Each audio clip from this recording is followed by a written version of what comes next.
धर्म में आषाढ़ का महीना बहुत ही विशेष माना जाता है, खासकर आषाढ़ माह के कृष्ण पक्ष में पड़ने वाली एकादशी, जिसे योगिनी एकादशी कहते हैं। यह एकादशी भगवान विष्णु को समर्पित होती है और इसे विधि विधान से करने पर विशेष लाभ की प्राप्ति होती है। आइए जानते हैं योगिनी एकादशी के महत्व और इसके व्रत को कैसे करें। आषाढ़ माह के कृष्ण पक्ष की योगिनी एकादशी का विशेष महत्व है, क्योंकि यह चातुर्मास का पहला महीना होता है। इस दिन व्रत करने और भगवान विष्णु के निमित्त पूजा पाठ करने से भगवान विष्णु की कृपा बनी रहती है और सभी पाप समाप्त होने की मान्यता है। माना जाता है कि मरणोपरांत व्यक्ति को स्वर्ग की प्राप्ति होती है। हमने ज्योतिषाचार्य पंडित श्रीधर शास्त्री से बातचीत की। उन्होंने बताया कि साल भर में 24 एकादशियां होती हैं और सभी एकादशी भगवान विष्णु को समर्पित होती हैं। योगिनी एकादशी का व्रत करने और भगवान विष्णु की पूजा अर्चना करने से माता लक्ष्मी प्रसन्न होकर धन की बरसात करती है। इस साल योगिनी एकादशी 2 जुलाई को मनाई जाएगी और यह कृतिका नक्षत्र में होगी। सबसे पहले तो ये बतलाना अनिवार्य है,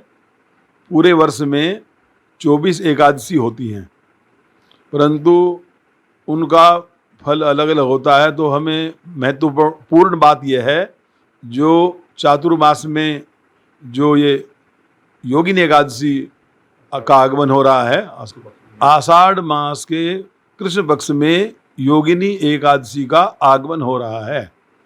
तो योगिनी एकादशी का महत्व सबसे अधिक भगवान विष्णु भगवान जी से जुड़ा हुआ है। कोई भी एकादशी हो, वैसे तो सभी का फल बहुत ही अनुकूल होता है और ये भगवान विष्णु जी के लिए समर्पित है। योगिनी एकादशी को जब हम करते हैं तो उसका विधि विधान से भली भांति पालन करना चाहिए। चातुर्मास की पहली एकादशी पर व्रत करने से जीवन में आए सभी दुख, कष्ट और परेशानियां समाप्त हो जाती हैं। व्रत करने के लिए व्यक्ति को ब्रह्मा मुहूर्त में उठकर स्नान करना चाहिए और व्रत का संकल्प लेकर भगवान विष्णु की पूजा अर्चना, ध्यान और भजन करना चाहिए। पंडित श्रीधर शास्त्री के अनुसार योगिनी एकादशी के दिन चावल खाना वर्जित होता है और भगवान विष्णु को भोग लगाने वाले प्रसाद में तुलसी को जरूर शामिल करना चाहिए। जब योगिनी एकादशी आती है तो उस दिन हमारे प्रातःकाल से ही अच्छे आचरण हो, प्रातःकाल हम उठें, मन हमारा पवित्र हो और हमें उस एकादशी के संपूर्ण नियमों का पालन करना चाहिए। जैसा कि जो हमारी तुलसी होती है ना, तुलसी, उसको उस दिन स्पर्श नहीं करना चाहिए, ना उसके पत्ते तोड़ने चाहिए और न ही उस दिन थोड़ा उसमें जल दें। पहले से ही जल समर्पित करना है तो उससे पहले कर सकते हैं।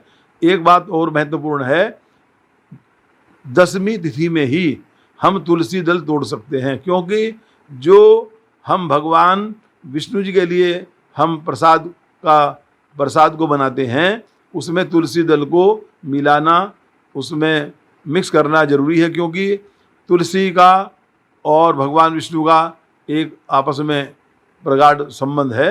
इसीलिए, क्योंकि बिना तुलसी के भगवान विष्णु की पूजा नहीं होती। जिस प्रकार से सत्यनारायण की पूजा में भी इस प्रकार का महत्व माना जाता है, तुलसी का इसमें समावेश करते हैं, तभी उस व्रत का महत्व होता है। एक तो कोई भी मांस, मदिरा, कोई गलत चीज़ का आहार, प्याज, लहसुन इत्यादि, ये सब इनका निषेध होता है कि चावल बिल्कुल न खाएं।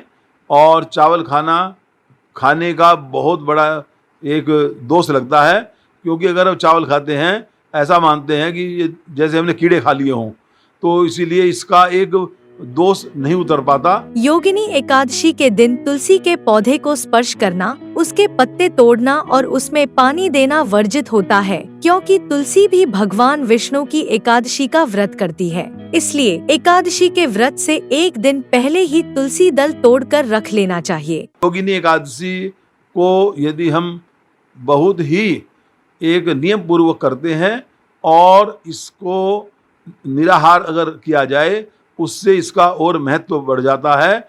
एक और बात बताई गई है कि जो एकादशी से अगले दिन इसके व्रत दान का भी विधान है। एकादशी के दिन व्यक्ति को लहसुन, प्याज और तामसिक भोजन का सेवन नहीं करना चाहिए। ऐसा करने से व्रत का दोष लगता है। धार्मिक कथाओं के अनुसार भगवान विष्णु की योगिनी एकादशी का व्रत विधि विधान से करने पर भगवान विष्णु और माता लक्ष्मी दोनों ही प्रसन्न होते हैं, जिससे जीवन में धन का अभाव नहीं होता।